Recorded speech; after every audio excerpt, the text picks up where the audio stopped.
Everyone, कशा आहात तुम्ही सर्व? आशा करते तुम्ही सर्व मजेत असणार. तर चला स्टार्ट करूया आजच्या आपल्या नवीन चॅप्टरला, दॅट इज जनरल एक्सेप्शन्स.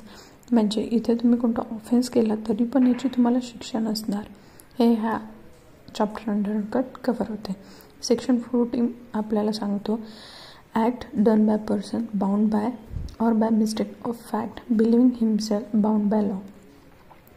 जर एखादा पर्सन अशी कोणती ॲक्ट करत आहे ज्याला ते मिस्टेक ऑफ फॅक्ट आहे आणि त्याला माहीत आहे की तो ह्या लॉनी ही गोष्ट करण्यासाठी बांधील आहे, तर तिथे कोणता पण त्या पर्सनने ॲक्ट केला तर तो इथे कोणताही ऑफेन्स होत नाही. यामध्ये एक उदाहरण दिलं आहे. जर समजा ए हा ऑफिसर आहे कोर्टचा, बिंग ऑर्डर बाय कोर्ट, त्यांनी अरेस्ट करायचं आहे वायला आणि चुकून त्यांनी झेडला अरेस्ट केलं. तर वायला अरेस्ट न केल्यामुळे त्यांनी झेडला अरेस्ट केलं, त्याच्यामुळे कोणता ऑफेन्स नाही झाला इथे. त्यानंतर आहे आपला सेक्शन 15, ॲक्ट ऑफ जजेस व्हेन ॲक्टिंग ज्युडिशियली. 14लाच एक रिलेटेड सेक्शन 17 पण आहे, तो आपण सोबत पाहूया. Act done by person justified or by mistake of fact believing himself justified by law. इथे जी प्रोव्हिजन आहे ही आहे जनरल लोकांसाठी, आणि इथे जी प्रोव्हिजन आहे ज्यांना लॉनी मिस्टेक ऑफ फॅक्ट जरी असेल पण तरी लॉनी त्यांना तशी पॉवर दिली आहे. नथिंग इज अन ऑफेन्स, अशी कोणतीच गोष्ट ऑफेन्स नसणार जी एखाद्या पर्सनद्वारा केली जाते by justified by law or by reason of mistake of fact and not by reason of mistake of law in a good faith. आणि तो त्या गोष्टीवर बिलीव्ह करतो की लॉनी त्याला ती तशी गोष्ट करण्याचा अधिकार दिला आहे, तर त्याच्यामुळे त्यांनी जर समजा कोणती अशी गोष्ट केली तर तो इथे बांधीलकारक नाही राहत. जे सेक्शन 15 जो आहे, ॲक्ट ऑफ जजेस व्हेन ॲक्टिंग ज्युडिशियली.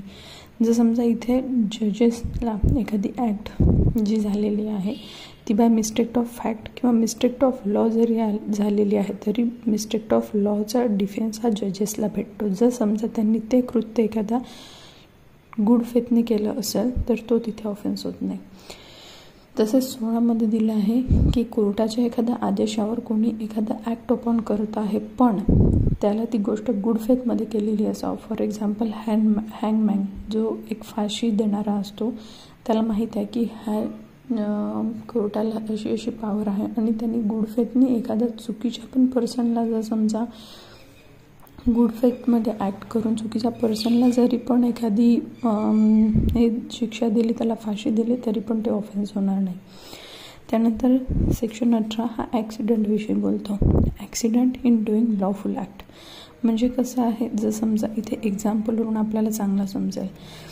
जर एखादा माणूस झाडावर बसून एखाद्या कुऱ्हाडीने झाड तोडत आहे पण ती हॅच चुकून ॲक्सिडेंटली एखाद्या दुसऱ्याच्या डोक्यावर जर जाऊन पडतं आणि त्याचा तिथेच मृत्यू होता, तर इथे तो ऑफेन्स होत नाही. हे जनरल एक्सेप्शन अंतर्गत कव्हर होते. तर आपण वर्डिंग पाहू.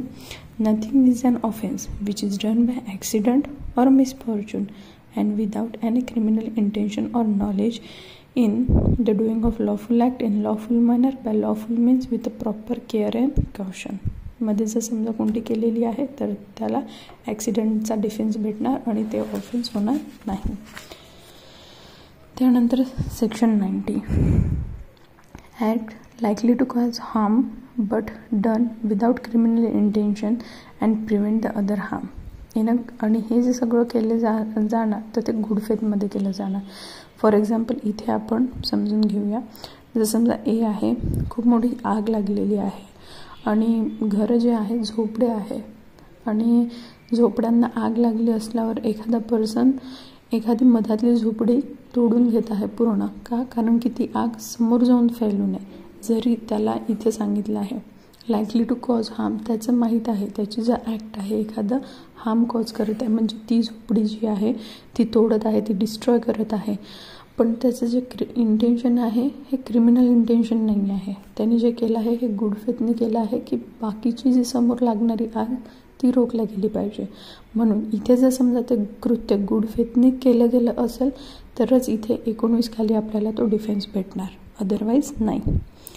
त्यालाच आपण डॉक्टरीन ऑफ नेसेसिटी पण ओळखलं जातो. त्यानंतर सेक्शन 20 आणि 21 हा चाइल्डच्या ॲक्टविषयी डील करतो. सेक्शन 20 म्हणतो act of child under 7 years of age. जर समजा अंडर द 7 years एजच्या खालचा कोणता पण पर्सननी त्या लहान बाळांनी काही पण केलं तरी तो ॲक्ट हा ऑफेन्स होत नाही. तेच जर समजा एखादा 7 वर्षाचा वरचा आणि 12 वर्षाचा खाली आहे सेक्शन 21मध्ये above the 7 years and under 12 years of the age, आणि त्याला त्या गोष्टीची मॅच्युरिटी नाही आला आहे, तो जी गोष्ट करतो ते कृत्य करत आहे तो त्या अंडरस्टँडेबल नाही आहे किंवा ती गोष्ट त्यांनी केली आहे तो त्या गोष्टीचे कॉन्सिक्वेन्सेस जज करू शकत नाही, तर तो पण इथे ऑफेन्स झाला असं समजणार नाही. अंडर 21मध्ये त्याला ते तसं आपल्याला जनरल एक्सेप्शनमध्ये कवर होणार. सेक्शन 20 आणि 21 जो आहे हा डॉली इनकॅपेक्स म्हणजे इनकॅपेबल ऑफ डुईंग हार्म, कारण की ते लहान मुलं आहे, त्यांना त्या गोष्टीचं नेचर नाही माहीत, त्याच्यामुळे त्या गोष्टींचं नेचर माहीत नसल्यामुळे तो तिथे ऑफेन्स होत नाही. त्यानंतर section 22 act of person of unsound mind. आता एखादा अनसाऊंड व्यक्ती आहे, त्यांनी चुकून कोणाला गन चालवली किंवा काही अटेम्प्ट टू फायर असा करतो आहे तो, तर त्यांनी जे कृत्य केलं तर ते इथे ऑफेन्स होणार नाही. पण हां, right of private defence against the unsound of mind person जो असणार हा समोरच्या व्यक्तीला ॲज लाईक साऊंड व्यक्ती असेल असाच तो ते ॲक्ट राईट ऑफ डिफेन्सनी करू शकणार. त्यानंतर आहे section 23 act of a person incapable of judgment by reason of intoxication cause against his will.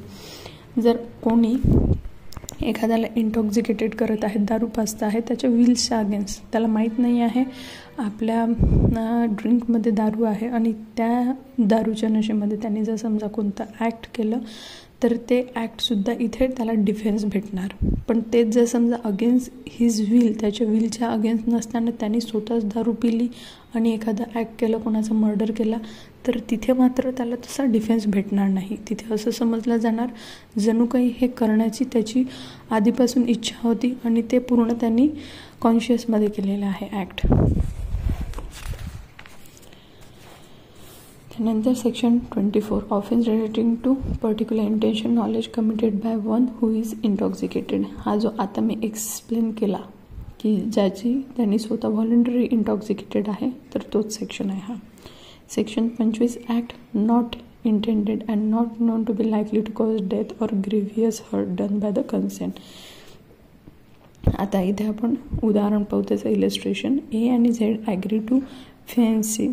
आता फेन्सिंगचा जर समजा खेळ आहे तर तलवारींनी एकमेकांना लढायचं एकमेकांशी, तर त्या ह्याच्यात समोरचा व्यक्ती कन्सर्न देतो की हां, त्याला समोरच्याला माहीत असते की आपल्या ह्याच्यामुळे समोरच्याची ग्रीव्हियस हर्ट पण होऊ शकते, त्याला इजा पण होऊ शकते. पण इथे जरी ते त्याला समोरच्याला इजा झाली किंवा त्याची डेथ जरी झाली तरी हा इथे डिफेन्स त्याला भेटणार, हा इथे ऑफेन्स होणार नाही. त्यानंतर section 26 an act not intended to cause death done by consent in a good faith for a personal benefit. जर आता इथे इलस्ट्रेशन समजू आपण, त्याच्यानुसार सेक्शन आपला चांगला क्लिअर होणार. ए हा सर्जन आहे, त्याला माहीत आहे की पर्टिक्युलर ऑपरेशन जे आहे is likely cause death of a Z who suffer under a painful complaint but not, त्याचं इंटेन्शन नाही आहे त्याची डेथ कॉज करायचं, आणि तो जे पण काही हे करणार तो गुड फेथनी करणार, झेडच्या बेनिफिटसाठी करणार आणि तिथे झेडची कन्सेंट पण असणार. पण तिथे जर समजा त्या झेडची ज्या पेशंटची डेथ कॉज झाली तर तिथे तो ऑफेन्स होणार नाही, कारण की तिथे डॉक्टरची इंटेन्शन नव्हतं तिथे डेथ कॉज करणार. तो जे पण केलं त्याने गुड फेथमध्ये केलं आणि त्याच्या समोरच्याची पण कन्सेंट होती. त्यानंतर section 27 act done in a good faith for benefit of child or a person of unsoundness of mind or by consent of guardian. जर समजा कोणतं पण ॲक्ट गुड फेथने करत आहे, त्याच्या जर गार्डियनच्या हेल्पने एखाद्या लहान मुलाचा, जर समजा आता एखाद्या लहान मुलाचा जर समजा पाय कापायचा आहे कारण की त्याला काही हार्ड इंजुरी होणार त्याच्यामुळे, तर तिथे गार्डियनच्या कन्सेंटमुळे जर समजा आपण हे कृत्य करत असू पण ते गुड फेथमध्ये केलं असणार तर तिथे 27मध्ये आपल्याला त्या गोष्टीचा डिफेन्स भेटणार. पण इथे कुठे नाही भेटणार ते सांगितलं आहे. जर समजा ऑलरेडी त्या गार्डियनचं इंटेन्शन आहे त्याची डेथ कॉज करणं किंवा त्या डॉक्टरचं इंटेन्शन आहे त्याची डेथ कॉज करणं किंवा अटेम आहे डेथ कॉज करणं किंवा त्या गोष्टीने त्याला हर्ट होणार, अफेक्ट होणार, तर तिथे त्याला डिफेन्स भेटणार नाही. त्यानंतर section 28 consent known to be given under a fear or misconception. कोणती जर समजा कन्सेंट आहे ही व्हॅलिड कन्सेंट नाही मानलं जाणार. जर समजा एखादी कन्सेंट कोणी समोरच्याच्या दबावाखाली किंवा फिअर ऑफ इंजुरी, जर समजा तू काही केलं नाही तर मी तुला मारेल किंवा काही करेल, ह्या मिसकन्सेप्शन खाली देत आहे, तर ती इंजुरी फ्री कन्सेंटने दिलेली असं समजणार नाही जाणार. If consent is given by person who is unsound of mind किंवा इंटॉक्सिकेशनने दिलेली गेलेली कन्सेंट ही फ्री कन्सेंट किंवा लिगल कन्सेंट आपण म्हणणार नाही. त्याच्यानंतर 12 वर्षाच्या खाली कोणत्याही पर्सनने गेलेली कन्सेंट ही फ्री कन्सेंट म्हटलं नाही जाणार. तर आपल्याला सेक्शन 28मध्ये कोणत्या कन्सेंट ह्या व्हॅलिड नसणार हे सांगितले आहे. जर समजा फिअर किंवा इंजुरी करण्याच्या हेतूखाली दिलेली गेलेली कन्सेंट ही व्हॅलिड कन्सेंट नाही. अनसाउंड पर्सनने किंवा इंटॉक्सिकेशनच्या अंडर दिली गेलेली कन्सेंट जी फ्री कन्सेंट नाही, आणि 12 वर्षाच्या खालील व्यक्तीने दिलेली कन्सेंट ही कन्सेंट नसणार. त्यानंतर आहे आपला section 30 act done in a good faith for the benefit of a person without consent. आता जर समजा नथिंग इज अन ऑफेन्स, आपण वर्डिंग पाहू direct. Nothing is an offence by person of any harm which it may cause to a person for which benefit is done in a good faith even without person consent. इथे good faith आहे आणि पर्सनच्या कन्सेंटच्या शिवाय आहे. Circumstances R such that impossible for that person to signify the consent or if that person is incapable of giving consent. जर समजा समोरचा व्यक्ती इनकॅपेबल आहे आणि has no guardian or other person. आता फॉर एक्झाम्पल इलस्ट्रेशन मी सांगते. जर समजा ॲक्सिडेंट झाला आहे रस्त्यावर कोणाचा तरी आणि ए नामक व्यक्तीने त्याला हॉस्पिटलमध्ये भरती केलं आणि आता तिथे डॉक्टरांजवळ त्याला लवकरात लवकर ऑपरेशन करणं हे खूप गरजेचं आहे. त्यावेळेला काय होतं, तिथे त्या पर्सनचे गार्डियन पण नसतात आणि तो कन्सेंट देण्याच्या पण स्थितीमध्ये नसतो. तर तेव्हा जेव्हा डॉक्टर ते गुड फेथमध्ये त्याचं ऑपरेशन करतात तर तिथे तो गुन्हा होत नाही. पण त्याला एक्सेप्शन आहे. जर समजा त्यांचं इंटेन्शन जर समजा कॉझिंग डेथ असलं तर तिथे तो गुन्हा होणार, किंवा लाईकली टू कॉज डेथ असलं तिथे पण गुन्हा होणार. त्याला हर्ट करण्याचं जर समजा काही हे असेल तर गुन्हा होणार, आणि अबेटमेंट ऑफ कोणता एखादा ऑफेन्स असेल तर तिथे पण गुन्हा होणार. त्याच्यानंतर सेक्शन 31. आता मला सांगा की mayor words can commit a offence. जर समजा कोणाचे शब्द हे कोणाला मारू शकतात का, तर इथे तो सेक्शन ह्या विषयी आपल्याला आन्सर देतो हो. जर आपले एखादे शब्द हे आहे हे आपल्याला कोणाला मारूसुद्धा शकतात. जर समजा आपल्याला फॉर एक्झाम्पल माहीत आहे एखादा ए नामक व्यक्ती हा हार्ट रोगी किंवा त्याला काही असा प्रॉब्लेम आहे हेल्थ रिलेटेड, आणि आपण जर समजा त्याला अशी काही हार्श लेवलची न्यूज सांगितली त्याच्यामुळे त्याची डेथ एकदम होऊ शकते, तर त्यावेळेस तुमचे वर्ड्स त्या व्यक्तीला मारूसुद्धा शकतात. पण communication made in a good faith is, जर समजा हे असेल, जर समजा त्याने गुड फेथमध्ये जर केलेले असलं त्या गोष्टी, तर इथे त्याला बेनिफिट भेटणार त्या गोष्टीचा, तो इथे ऑफेन्स होणार नाही. आता इथे फॉर एक्झाम्पल इलस्ट्रेशन दिलं आहे. ए हा सर्जन आहे, त्यांनी गुड फेथमध्ये कम्युनिकेट केलं त्याच्या पेशंटला की तू जर समजा पेशंट हा जर समजा तू हे ऑपरेशन केले नाही आहे आणि ते नाही केलं तर तू मरून जाशील, आणि हे ऐकल्यानंतर तिथल्या तिथेच पेशंटची डेथ होऊन जाते, तर तिथे डॉक्टरांनी कोणता ऑफेन्स केला का? नाही, तिथे डॉक्टरांनी कोणता ऑफेन्स केला नाही. त्याच्यामुळे communication made in a good faith, तर इथे तो ऑफेन्स होणार नाही. त्यानंतर आहे section 32 act to which a person is compelled bye threat. जर समजा एक्सेप्ट मर्डर, आणि जर समजा इथे आपल्याला सांगितलं आहे एक्सेप्ट मर्डर किंवा ऑफेन्स अगेन्स्ट द स्टेट, जे पनिशेबल आहे त्याला डेथची पनिशमेंट आहे, आणि इन्स्टंट डेथ, ह्या 3 गोष्टी सोडल्या तर त्याच्यात जर समजा तुम्ही कोणाच्या डेथ कॉज नाही करू शकत असं म्हटलं आहे. एक्सेप्ट मर्डर किंवा अगेन्स्ट असा गुन्हा जो स्टेटच्या ऑफेन्सेसच्या अंडर आपल्याला दिसतं आहे, त्याची जी शिक्षा आहे ती डेथ असणार, किंवा इन्स्टंट डेथ कॉज करणं हे त्यांचं इंटेन्शन असणार, तर तो तिथे गुन्हा होणार नाही. ॲक्ट कॉझिंग स्लाईट हार्म, हे याला आपण ज्याला म्हणतो पिटी ऑफेन्सेस. एखादी अशी गोष्ट की ज्याचे जे कॉन्सिक्वेन्सेस आहे अगदी थोडे प्रमाणात आहे, आणि एखादा ऑर्डिनरी प्रुडन्स सेन्सचा जर समजा व्यक्ती असेल त्याला ते जे हार्म असणार ते एकदम खूप छोटेखानी स्वरूपाचं असणार आणि त्याची कोणी कंप्लेंट करणार नाही. तर ते ॲक्ट म्हणजे कॉझिंग अ स्लाईट हार्म. त्यानंतर आहे आपला of the right of private defence. आता 34 things done in a private defence. आता जर समजा आपण कोणती पण गोष्ट प्रायव्हेट डिफेन्समध्ये केली तर तो आपला ऑफेन्स होत नाही. जरी आपण प्रायव्हेट डिफेन्समध्ये कोणाचा मर्डर जरी केला तरी पण तो ऑफेन्स होत नाही. तर एक्सेप्शन ते समोर आहे. राईट ऑफ प्रायव्हेट डिफेन्स आता कुठे कुठे अवेलेबल असतो, तो बॉडी अगेन्स्ट आणि प्रॉपर्टी अगेन्स्ट अवेलेबल असतो. पण कोणाच्या, एक तर स्वतःची बॉडी किंवा बॉडी ऑफ अनदर पर्सन. स्वतःची प्रॉपर्टी मुव्हेबल किंवा इमुव्हेबल, स्वतःची किंवा दुसऱ्याची. जर समजा केव्हा तो थेफ्ट करत असेल, समोरचा व्यक्ती रॉबरी करत आहे, मिसचीफ, क्रिमिनल ट्रेसपास किंवा ह्या गोष्टींचा अटेम्प्ट करत आहे. तर आता सेक्शन 36 म्हणतो right of private defence against act of a person of unsoundness of mind. जरी अनसाऊंड व्यक्ती जरी असला आणि त्यांनी आपण आधी पाहिलं आधीच्या सेक्शनमध्ये की अनसाऊंड व्यक्तीने जर समजा कोणता ॲक्ट केला तर तो ऑफेन्स नसतो. पण जर समजा एखादा अनसाऊंड व्यक्ती तुमच्यासमोर गन घेऊन उभा आहे तर राईट ऑफ प्रायव्हेट डिफेन्स तुम्हाला त्याच्या अगेन्स्ट तसाच अवेलेबल असणार जणू काही तो खरोखरचा अनसाऊंड पर्सन नसून तो ऑर्डिनरी प्रुडन्स मॅन आहे. त्यानंतर section 37 act against which there is no right of private defence. Right of private defence, there is no right of private defence कुठे नसणार. अशी act which is done not reasonable cause apprehension of death किंवा grievous heart.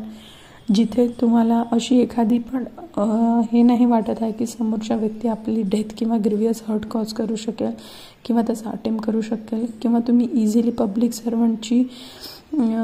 सर्वंटला तिथे approach करू शकणार, तर तिथे तुम्हाला right of private defence available नसणार. जर समजा एखादा पब्लिक सर्वंट आहे ज्यांनी कलर ऑफ हिज ऑफिस, म्हणजे for example colour of office म्हणजे त्यांनी तशा प्रकारचे कपडे घातले. फॉर एक्झाम्पल पोलीसवाला आहे आणि त्यांनी त्याची खाकी वर्दी घातलेली आहे आणि तो जरी may be not be strictly justified by law असं जरी कोणतं ॲक्ट करत असणार तरी पण त्याच्या अगेन्स्ट तुम्हाला right of private defence available नसणार.